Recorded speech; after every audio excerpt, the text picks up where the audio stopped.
Oke, baik, teman-teman, insya Allah kita akan coba mulai pemaparan dari Ayah Irwan. Mungkin sebelumnya saya coba bacakan dulu ya beberapa biografi singkat dari Ayah Irwan. Oke, sebentar, Ayah Irwan. Oke, untuk Ayah Irwan sendiri pernah sekolah di Universitas Indonesia, kemudian juga sekolah tinggi di Diyarbakir dan Mahat Islamiyah Al-Hikmah. Kemudian untuk aktivitas pekerja sosialisasi pentingnya peran ayah dalam pengasuhan, ini udah tidak asing lagi ya, ini kita udah sama-sama kenal. Kemudian pengelola sekolah komunitas Kebun Main Cibinong, nah, pernah aktif di Yayasan Kita dan Buah Hati Ibu Eli Risman ya. Kemudian Yayasan Seto Neno, ini dengan Kak Seto. Kemudian Yayasan Langkah Kita bersama Ustadz Bendri ya, yang sudah beberapa kali juga ada hadir di Weekend Talk. Kemudian di diskografi, membuat lagu-lagu parenting. Untuk filmografi, beliau peran utama di film Sang Murabi ya, dan beberapa film keluarga lain. Ini kalau yang peran utama di film Sang Murabi, Ayah ini jujur saya baru tahu nih. Beberapa bulan ini pas ini, oh ternyata Ayah Irwan yang memerankan. Kemudian literasi, menulis beberapa buku bacaan untuk anak-anak, menulis skenario acara anak untuk TV, dan menulis beberapa buku parenting dan fathering. Ya demikian biografi singkat dari Ayah Irwan. Baik Ayah, mungkin waktunya sejam ke depan Ayah, kalau boleh nanti setelah sejam ke depan, kalau nanti teman-teman ada tanya jawab interaktif, insya Allah kita mungkin sampai jam 3 ya nanti. Apa dulu ya untuk kesempatannya, jazakallah khair. Waalaikumsalam. Makasih Mas Firdaus. Bismillahirrahmanirrahim. Assalamualaikum warahmatullahi wabarakatuh. Yang segala puji dan syukur kepada Allah Subhanahu wa taala, salawat dan salam Rasulullah Muhammad sallallahu alaihi wasallam. Yang pertama, terima kasih banyak. Tadi saya deg-degan sebenarnya apa presentasinya pakai bahasa Inggris atau apa gitu, karena judulnya Weekend Talk ya. Tadi hampir saya minta tolong terjemahin ke orang.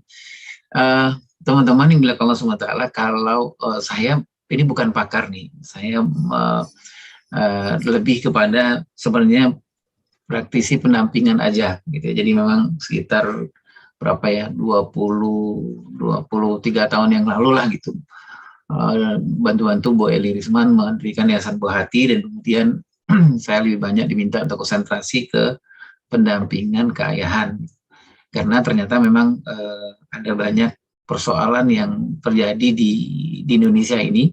Salah satunya adalah disebabkan karena faktor ketidakhadiran ayah, terutama dari segi peran. Jadi ayah itu kan ada dua ya, dari anak-anak itu dua.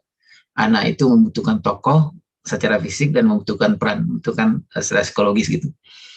Nah, sekitar beberapa tahun yang lalu saya diamanahkan lah menjadi apalah disebutnya konsultan atau apa gitu di beberapa lembaga negara gitu, ada di KPK, di BNN, dan beberapa lembaga negara yang lain, yang akhirnya itu membuktikan, menguatkan bahwa memang ada persoalan yang agak besar dan signifikan di negara kita ini, di Indonesia.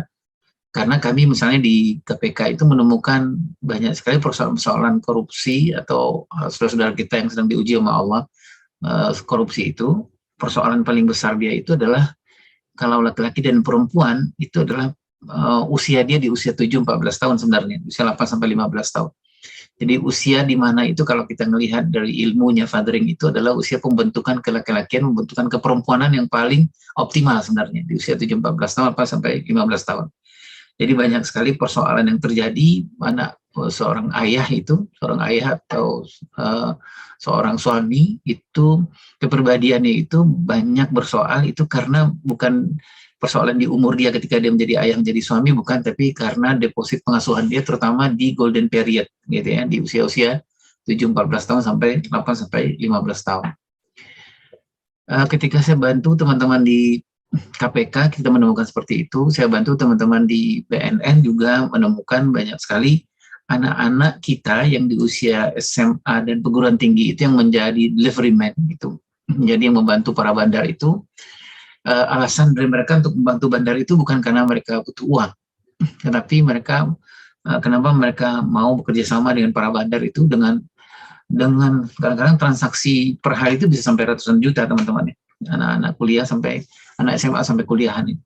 Salah satu alasannya yang paling mengerikan itu adalah kami menemukan mereka dengan bandar itu bukan punya hubungan sebagai downline dengan upline, itu bukan, tapi hubungan mereka adalah anak laki-laki ini mendapatkan sosok ayahnya di bandar itu, di bandar narkoba maksudnya. Nah, bahkan kita pernah menemukan ada bandar narkoba yang punya sertifikat pelatihan internasional fathering itu 6 sertifikatnya. Jadi ini bandar nih ya, bandar itu punya 6 sertifikat. Jadi serius banget. Jadi sementara kita aja punya anak nggak seserius itu gitu. Ini bandar tuh serius banget gitu, punya 6 sertifikat gitu. Jadi waktu ada proses penangkapan bandar itu saya juga bingung tuh sebenarnya. Ini sampai saya bilang nih Anda ini, karena kita menemukan bahwa banyak sekali anak-anak muda laki-laki ini, ya, nanti kita mengenal dengan istilah father hunger dan dede isus itu ya kawan-kawan. Banyak sekali yang mereka terlibat dengan bandar itu bukan karena pengen apa-apa, tapi pengen mendapatkan kasih sayang, apresiasi dari bandar itu. Nah, itu tadi itu, bandar itu sampai dia bisa menguasai beberapa ilmu tentang fathering. Nah, teman-teman yang mulia Allah Subhanahu wa Ta'ala, hari ini kita membicarakan ayah yang dirindukan. Nah, saya ini tema berat bagi saya gitu karena keterbatasan ilmu. Nah, saya coba presentasi lah gitu ya. Mudah-mudahan bisa bisa bentar ya teman-teman. Nggak harus dalam bahasa Inggris kok, ayah. Iya. Ini lagi coba-coba bahasa Inggris, tapi kalau enggak saya mentok nyerah sih. Minta tolong ke Mas Firdaus ya. Iya. Nah, ininya udah kebuka ya, Mbak, ngeliatin udah ya? Sudah kelihatan ayah. Nah, ya. Nah, kalau di ilmu keayahan itu, ayah yang dirindukan itu namanya ayah juara gitu. Karena kenapa ayah juara? Karena ayah itu pada hakikatnya adalah sebuah pertempuran sebenarnya untuk menjadi sebuah juara, seorang ayah itu. Karena ayah itu harus memang bersaing dengan banyak hal gitu ya. Apakah itu dengan dirinya sendiri terutama ya, kemudian bersaing dengan apakah itu games, apakah itu TV, atau banyak hal yang lain gitu. Jadi memang pada hakikatnya di fathering itu adalah ayah itu dalam tanda petik pertempuran. Mungkin gini juga teman-teman, saya mikir gitu, karena laki-laki ini memang dari awalnya berjuang gitu, sama seperti bagi yang sudah menikah paham sekali lah ya bagaimana perjuangan sel sperma yang jumlahnya jutaan itu, dan kemudian dia berjuang dan berhasil cuma 1 doang gitu ya. Saya pikir wah inilah hakikatnya laki-laki gitu. Jadi kalau laki-laki itu kalau nggak bergerak, nggak berjuang, agak susah juga. Dipertanyakan juga ke laki-laki ini. Nah, judulnya adalah Ayah Juara. Nah, kalau teman-teman mau nanti yang baru menikah dan lain-lain itu, teman-teman bisa baca buku namanya The Championship Father. Itu semacam buku dasar itu sebenarnya di kalau ilmu keayahan itu. Jadi memang kalau mengenalnya ayah juara. Nah, menjadi ayah ini juga bukanlah hanya persoalan ketika kita sudah menikah ya, sudah menikah terus kemudian punya anak, bukan. Tetapi menjadi ayah itu sebenarnya harus sudah dibentuknya sejak dari awal gitu, karena dia harus dibentukkan ke laki-lakiannya. Nah, seperti teman-teman saya belajar dari Ustadz Bendri, Ustadz Fatih Karim dan lain-lain, guru-guru kita itu untuk membentuk ke laki-lakian itu nggak bisa mendadak, nggak seperti tahu bulat gitu teman-teman ya, digoreng mendadak langsung jadi halo gitu, nggak bisa. Tapi memang dibentuknya dari awal. Bahkan kalau teman-teman melihat bagaimana pembentukan kelaki-lakian gitu, misalnya kenapa laki-laki itu di awal itu yang paling penting, yang paling bagus itu dipegang oleh ibunya. Makanya dikatakan bahwa kalau ada usia bonding itu, anak laki-laki itu nggak terlalu kuat bonding dari ibunya, agak banyak permasalahan ketika dia nanti sudah besar. Nah, itu sudah dibentukkan kelaki-lakian ketika ibunya waktu usia bonding ya teman-teman, di usia 0 sampai 1,5 tahun itu. Nah, bahkan di usia itu anak laki-laki itu bonding itu sangat dia butuhkan dibanding anak perempuan. Karena bonding yang bagus, yang baik itu akan menentukan attachment-nya nanti kepada ayah dan ibunya. Kemudian pembentukan kelak-kelakian yang kelak kemudian menjadi ayah itu, nah ini saya belajar dari guru saya, Ustadz Bendri, itu nanti umur 3 tahun, 4 tahun itu, sebenarnya umur 2 tahun sudah mulai teman-teman. Dengan istilahnya itu, supply maskulinitas itu sudah dimulai. Jadi ayah itu karena laki-lakinya sudah mulai mensuplai maskulinitas. Dengan cara seperti apa? Banyak itu. Salah satu kewajiban dari ayah itu main gulat sama anak laki-laki. Ya, untuk menyiapkan dia nanti ke kemudian hari, supaya bisa menjadi a man. Gitu ya. Jadi jangan dia menikah nanti itu secara fisik dia a boy, harusnya perkembangannya dia harus a man. Ya, kadang-kadang ada orang yang menikah dia secara fisik perkembangannya man, tapi secara pertumbuhan dia man, tapi secara perkembangan dia boy. Nah gitu ya, nanti dia akan menjelma menjadi absent husband. Absent husband ini akan jadi masalah. Begitu teman-teman perjalanannya ke laki-lakian itu. Makanya di usia berapa tadi itu, di usia puncaknya itu sebenarnya usia 2 tahun. 2 tahun itu kan terjadi banyak ledakan. Banyak ledakan bagi anak laki-laki itu, ada ledakan namanya vocabulary spore, ada ledakan rasa, ada ledakan kata-kata, ledakan bahasa. Itu saat dimana ayah sudah mulai mengintroduce dirinya sebenarnya untuk memperkenalkan soal maskulinitas kepada anak laki-laki. Nah itulah yang tadi saya sebutkan, itu adalah malanglah seorang anak laki-laki kalau ayahnya jaim gitu ya. Ayahnya nggak mau main-main dengan anak laki-lakinya, main gulat-gulatan dan lain-lain. Karena lewat gulat itulah kita nanti akan memperkenalkan soal maskulinitas kepada anak laki-laki kita khususnya. Nah, kemudian sama dengan seperti teman-teman yang punya anak laki-laki, kita kan di umur-umur 2 tahun itu kalau dia anak laki-laki misalnya ada kucing dilempar sama dia, itu sebenarnya pendidikan laki-lakian sudah sangat dimulai. Jadi ayahnya itu moment of fathering sebenarnya. Ayahnya bisa katakan, nah sebagai laki-laki itu bukan gitu ya, kerjaannya bukan ngelempar, tapi kerjaannya adalah menyayangi orang dan lain-lain. Jadi supply maskulinitas itu dilakukan sebenarnya sudah sangat bisa dimulai di umur 2 tahun, umur 3 tahun. Nanti puncaknya lagi itu teman-teman adalah di usia, kalau anak laki-laki itu biasanya usia 7 tahun. Nah sering kita menyebutnya adalah anak laki-laki di usia 7 tahun itu tombol laki-lakinya sudah mulai nyala. Jadi anak laki-laki di usia 7 tahun itu, kalau teman-teman yang udah punya anak umur 7 tahun, itu biasanya apa aja ditendang, dia teriakin gitu ya, apa dia loncatin, dia pegang kayu, apa aja disabit sama dia gitu. Nah, sahabat sana sahabat sini. Itu bukan dia nakal sebenarnya, tetapi dia ingin menyampaikan kepada ayahnya khususnya bahwa dia sudah sangat siap untuk didownloadkan ke laki-lakiannya. Nah, gitu ya teman-teman ya. Nah, berproseslah pendownloadan ke laki-lakian itu selama sekitar 7 tahunan sampai usia 14 tahun. Nah, di usia pendownloadan ke laki-lakian itu bentuknya tidak boleh lagi stimulasi. Bentuknya sudah simulasi. Gitu teman-teman ya. Simulasi itu nanti kita bagi, ada simulasi mumais, ada simulasi yang sifatnya untuk balik. Nah, teman-teman yang melihat Allah Subhanahu wa taala, semuanya ini dilakukan ayah gitu, dengan ayah memang full fight gitu, karena banyak sekali godaan-godaan yang sangat luar biasa. Ketika misalnya anak berumur 2 tahun, 3 tahun, 4 tahun itu, ayah akan bersaing dengan persoalan media itu gitu ya. Nah, oleh sebab itu makanya kalau ahli fathering itu mengatakan kalau punya anak 0 sampai 6 7 tahun itu hati-hatilah, jangan terlalu banyak beli mainan, di samping emang bisa bikin kita bangkrut gitu, dan itu juga nggak pas untuk sebenarnya untuk tahap perkembangan. Karena di usia 0 sampai 5 tahun itu mainan tuh sedikit aja. Ayah itu dari ujung rambut ke ujung kakinya itu harus dirubah menjadi mainan. Gitu. Itu ya Bapak Ibu ya, teman-teman ya. Karena kalau di fathering itu ujung rambut kaki ayah sampai ke ujung rambut sampai ke ujung kaki ayah itu, kalau diibaratkan channel televisi, itu di ilmu fathering itu ada sekitar 167 channel televisi. Jadi nggak kurang-kurang sebenarnya. Nah kadang-kadang saya pikir juga gitu, wah dulu beli mainan anak-anak Pak, kalau umur gitu tuh kita sampai lembur-lemburan gitu. Saya pikir jangan-jangan saya kena Ghazul Fikri justru gitu ya. Justru saya pikirin, oh enggak begitu sebenarnya gitu. Kita ngambil lembur, sampai istri bilang, bang, anak kamu masih kecil tuh, kok udah main lembur aja gitu. Oh, dulu alasan saya adalah untuk bisa main mainan gitu ya. Bisa mainannya bisa banyak gitu. Ternyata enggak pas juga teman-teman. Mainan itu jangan banyak dari luar, tapi harusnya kita rubah sendiri mainan dari diri kita sendiri. Karena anak-anak di umur ini konsepnya self gitu ya. Jadi lebih banyak dia untuk orientasi ke dirinya sebenarnya. Kita lebih banyak memberikan apakah kalau bercerita itu lebih banyak kita yang bercerita, jangan banyak mengenalkan misalnya siapa yang bercerita tidak gitu. Kalau baca Al-Quran ya jangan banyak tolong ke Ustadz Sudais. Nah beliau udah jamin masuk surga ya, kita belum nih gitu ya. Maka dijamin misalnya mereka udah bisa dengan ini udah masuk surga. Sekarang kita justru yang lebih banyak.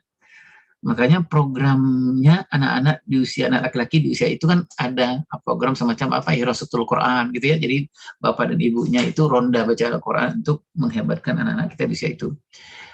Nanti teman-teman di usia 6-7 tahun itu kita akan berjuang lagi tuh teman-teman, usia 7-14 tahun itu kita akan berjuang lagi tuh, si ayah ini kan berjuang, akan mengatakan kepada dirinya bahwa aku adalah juara gitu ya, karena nanti banyak persaingan kita, mulai bersaing dengan sekolah, anak-anak sudah mulai ada temennya, kadang-kadang dia nggak dengerin kita, ada gurunya, kadang-kadang dia udah ngefans sama gurunya dan lain-lain. Jadi intinya semuanya kita, ayah itu adalah ayah yang penuh dengan kompetisi dan kita harus juara insya Allah. Nah, bagaimana untuk menjadi ayah yang, kenapa kita harus menjadikan ayah yang juara itu? Karena ini alasan-alasannya. Tadi sudah disampaikan oleh teman-teman dalam diskusi ya, bahwa ada dua amanah yang harus kita hati-hati dengan dua amanah ini. Ketika kita membesarkan anak laki-laki yang kelak kemudian hari akan menjadi seorang ayah. Yang pertama itu Allah mengingatkan kita jangan ninggalin anak yang lemah, gitu ya. Anak yang lemah itu kan kalau di funding bentuknya adalah ketika usia KTP-nya lebih dahulu dari usia perkembangan, usia psikologisnya, itu anak yang lemah.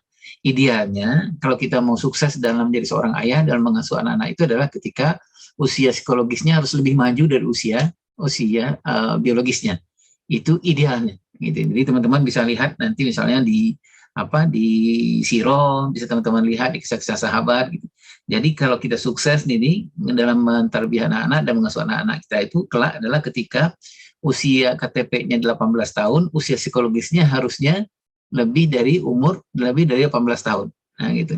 Nah, yang terjadi sekarang sebagian besar adalah ketika anak-anak itu banyak usia biologisnya lebih maju dari usia psikologisnya.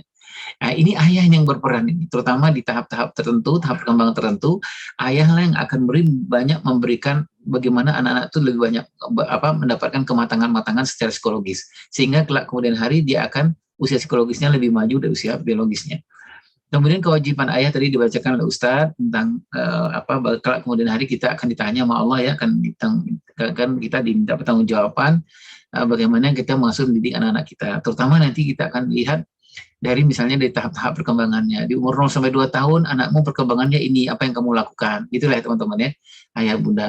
Kemudian di tahap berikutnya anakmu sedang perkembangannya ini, apa yang kamu lakukan? Nah, kita akan diminta pertanggungjawabkan kemudian hari.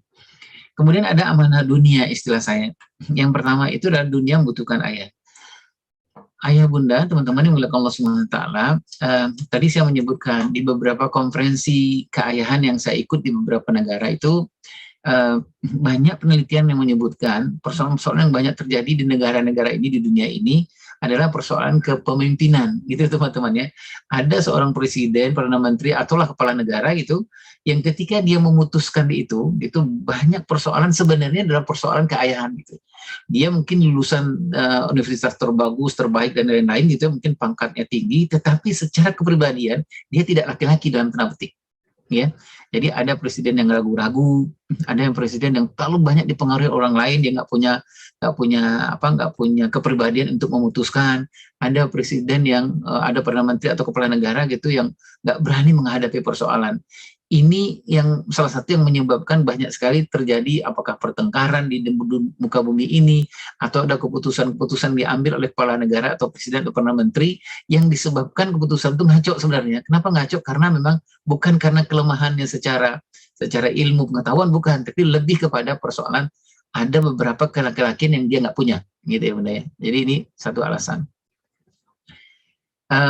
Saya nggak mau menyebutkannya ya bunda, tapi kita pernah melakukan secara acak ke 1-2 pemimpin di Indonesia ini. Nah, kita menemukan itu. Kenapa kita melihat ada pemimpin di Indonesia yang gampang sekali dipengaruhi oleh orang lain gitu. Nah, kita melihat begitu ada ternyata masa-masa di umur dia di tahap yang kedua itu dia kehilangan peran ayahnya gitu ya. Baik. Kemudian istri membutuhkan ayah. Mungkin teman-teman sudah pernah mendapatkannya dari Ustadz Bendri bahwa Indonesia ini dikategorikan sebagai negara yang disebut dengan fatherless gitu ya, fatherless gitu. Nah, fatherless itu nanti akan menimbulkan dua hal. Yang pertama itu adalah father hunger, itu banyak terjadi kepada anak laki-laki dan perempuan, banyak terjadi pada anak laki-laki. Yang kedua itu daddy issues namanya. Daddy issues itu adalah banyak terjadi kepada anak perempuan.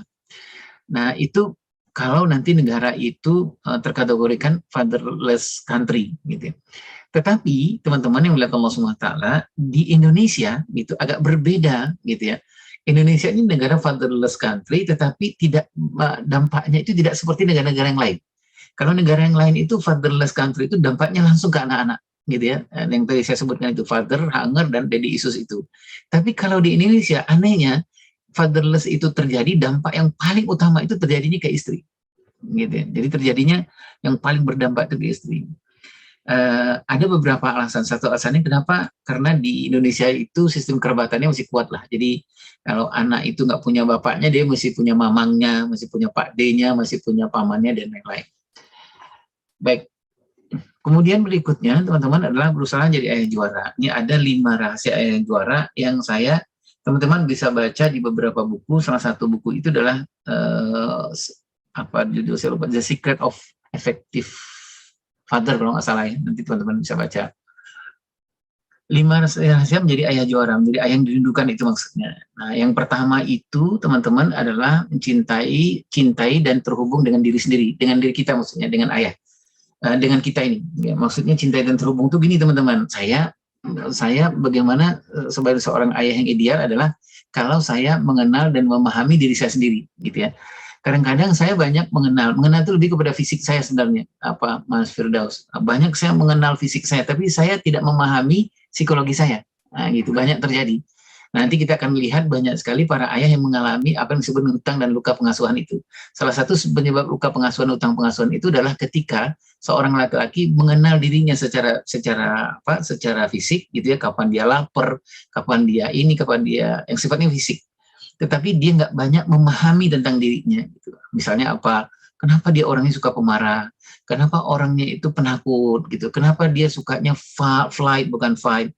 Kenapa dia menjadi seorang ayah nggak berani untuk memutuskan, nggak berani menghadapi persoalan? Nah itu karena salah satu hal dia nggak memahami tentang dirinya. Yang kedua adalah mencintai ibunya anak-anak.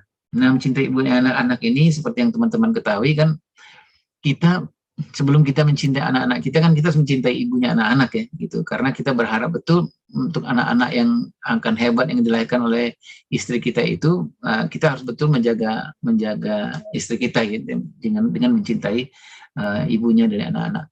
Yang ketiga, rahasia menjadi ayah yang dirindukan atau ayah juara itu adalah mengenal dan memahami anak. Nah, ini dua sama dengan mengenal dan memahami diri. Kalau ini mengenal dan memahami anak. Ini adalah poin yang besar juga yang terjadi di Indonesia gitu, yang terjadi fatherless itu. Banyak kita gitu ya, terkecuali bapak-bapak yang ada di sini, banyak kita mengenal tentang diri kita, tapi mengenal tentang anak-anak, tetapi kita nggak memahami tentang perkembangan anak-anak.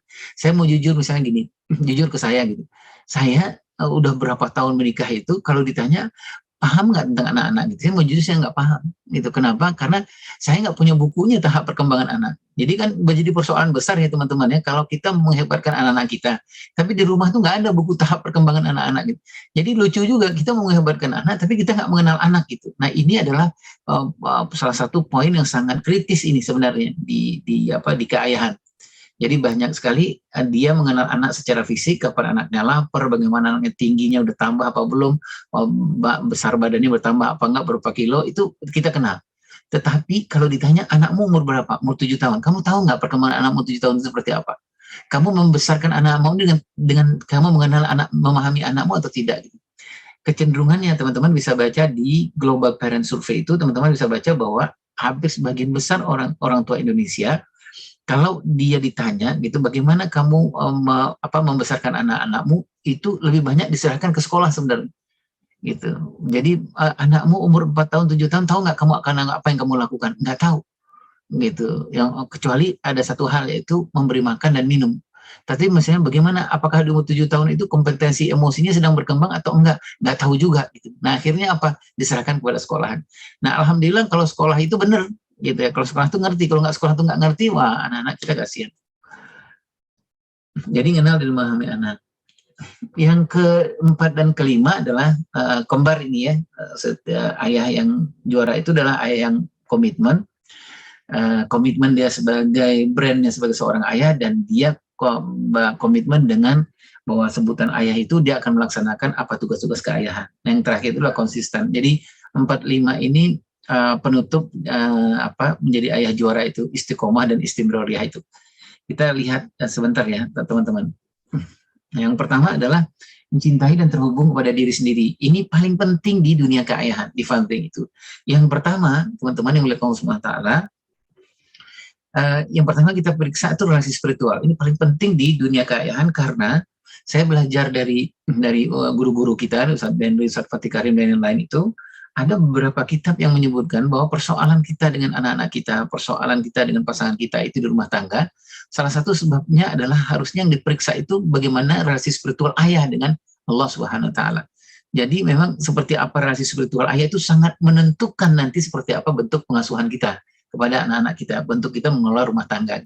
Jadi kalau di Fadrin itu kita menyebutnya semacam parenting ilahiyah gitu. Jadi kalau ada persoalan kita dengan anak-anak kita, komunikasi nggak lancar dengan pasangan, dengan anak-anak, yang pertama kita ingat tuh harusnya bukan communication skill, tapi yang pertama kita ingat itu adalah kenapa nih mulut ngomong sama anak kok nggak nyambung-nyambung ya gitu.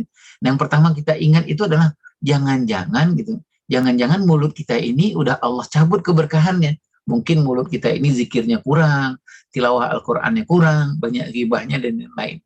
Nah, ini yang paling utama di dalam saya menyebutkan 5 rahasia menjadi ayah yang dirindukan atau ayah juara itu. Relasi spiritual. Nah, kalau begitu ayah bunda, teman-teman yang dilakukan Allah Subhanahu wa taala, sebenarnya rahasia dalam fathering itu sangat gampang sebenarnya. Kalau nanti akan sukses dalam proses fathering, proses pengasuhan, pendampingan keayahan kepada anak-anak, kuncinya satu, gitu, adalah relasi spiritual dengan ayah harus kuat, gitu. Itu kuncinya, gitu ya. Sebenarnya kalau teori-teori fathering skill, communication skill, parenting skill itu udah nomor kesekian lah, gitu teman-teman. Itu yang pertama. Yang kedua adalah supaya kita bisa mencintai dan terhubung dengan diri kita sendiri adalah ayah itu dia harus rela, redo, gitu ya, jangan jaim untuk mengakui bahwa dia punya hutang atau luka pengasuhan. Ya, nah, gimana caranya itu adalah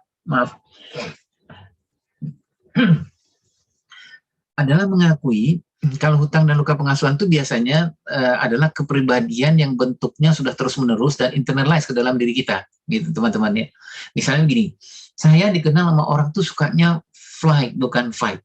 Itu kepribadian saya, mau di kantor, mau di tempat di mana ya, apa di mana gitu. Orang mengenal siapa Ayah Irwan? Oh, Ayah Irwan yang orangnya agak suka flight ya daripada fight gitu. Nah itu teman-teman yang dilakukan Allah Ta'ala, kalau hampir semua orang mengatakan begitu, itu adalah hutang kita sebenarnya, hutang pengasuhan.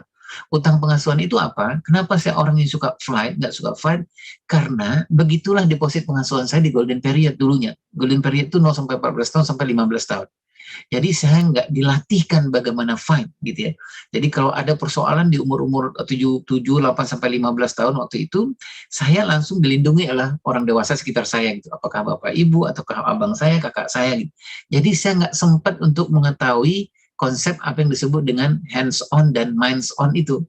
Jadi saya nggak ngalamin gitu ya. Kalau istilahnya saya nggak mendapatkan simulasi kelaki-lakian gitu. Saya nggak mendapatkan simulasi itu di usia terbaiknya saya harus dapatkan simulasi di usia 7, 14 tahun atau 15 tahun. Nah, seorang ayah yang oke itu adalah ayah yang secara ikhlas dan jujur dia bilang sama pasangannya, Dek, maafkan aku ini orangnya pemarah. Walaupun sebenarnya kalau kita ngelihat idealnya, ini harus dilakukan di 5 tahun awal pernikahan harusnya. Di mana di saat itu kita mengatakan kepada pasangan kita, hunna libasul lakum wa antum libasul lahunna gitu. Dek, maafkan aku ini adalah orangnya suka pemarah, aku sumbu kompornya gampang meledaknya, aku tuh orangnya penakutnya luar biasa, aku suka nunda-nunda gitu, kepribadian-kepribadian yang kita berupa utang pengasuhan itu. Nah gitu ya teman-teman ya. Nah utang pengasuhan itulah yang kita katakan pada pasangan kita, gitu, Dek, kamu ditakdirkan Allah untuk mendampingi, untuk membayar utang-utang pengasuhan itu. Nah itu yang kita lakukan. Yang ketiga, yang terakhir adalah kita membayar dan membasuh utang pengasuhan itu. Mungkin teman-teman, ayah bunda yang dilakukan Allah Ta'ala, kalau kita jujur misalnya gini, kita punya utang pengasuhan itu berapa? Mungkin ada 10 gitu, 10 utang pengasuhan. Misalnya orangnya itu, misalnya seorang ayah orangnya penakut, pengecut gitu ya. Kemudian orangnya pecundang. Kemudian orangnya suka lari dari kenyataan, nggak berani menghadapi masalah. Nah hal-hal itu harus kita akui, dan harus kalau itu berupa hutang pengasuhan harus kita bayar. Nah, gimana cara membayarnya? Ya itu teman-teman yang melakukan SWT bilang sama pasangan kita, kalau aku misalnya gini bilang sama pasangan, Dek, kalau aku udah kepepet nih, biasanya kalau udah kepepet aku lari nih biasanya, aku flight nih, aku nggak menghadapi persoalan. Kamu ingatkan ya supaya aku fight bukan flight gitu. Nah, kalau ahli ilmu karakter itu menyebutkan untuk membayar hutang pengasuhan itu memang harusnya intens gitu ya. Itu bisa 21 kali seperti Thomas Lencona mengatakan 21 kali, apakah 40 kali atau setelah 3 bulan.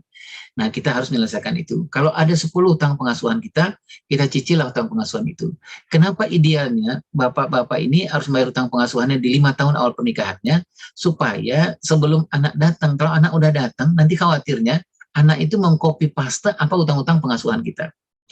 Nah, kemudian adalah membasuh atau menyelesaikan luka pengasuhan. Nah, kalau luka pengasuhan itu adalah bahagian dari hutang pengasuhan yang lebih sifatnya adalah menimbulkan traumatik, gitu ya. Jadi mungkin dulu kita pernah di usia golden period kita, misalnya pernah kita dibully, pernah di abuse, pernah di apa. Nah, terjadi di umur 15 tahun, sehingga itu menyebabkan trauma kepada kita. Nah, itu menyebabkan luka yang sampai saat sekarang ini masih menyebabkan itu. Banyak terjadi kepada ayah, banyak sekali terjadi pada ibu-ibu nih sebenarnya ya, yang ketika dia sudah menikah, dia punya anak, komunikasi nggak jalan dengan pasangannya, sehingga dia nggak sempat mengkomunikasikan ke pasangannya bahwa aku mas ngalamin trauma-trauma gitu. Nah, ketika dia nggak sempat mengkomunikasikan itu, maka dia akan menjalankan pengasuhan itu dengan luka-luka pengasuhan yang dia punya. Nah, salah satu teman-teman yang melihat Allah SWT, kalau orang tua, bapak dan ibu ini pernah mengalami luka pengasuhan di usia golden periodnya dia nggak sempat memperbaiki, dan dia jadi korban waktu itu, sebagian besar kata para ahli, kalau dia punya anak, dia akan menjadi pelaku kemudian hari. Gitu teman-teman ya, jadi pernah jadi korban, nggak terperbaiki, nggak ada penetrasi, nggak ada edukasi. Ketika dia punya anak, dia berkecenderungan untuk menjadi pelaku. Waktu itu dia pernah di-abuse, nanti dia akan meng-abuse ke anak-anak. Dikit lagi nih Mas Firdausya,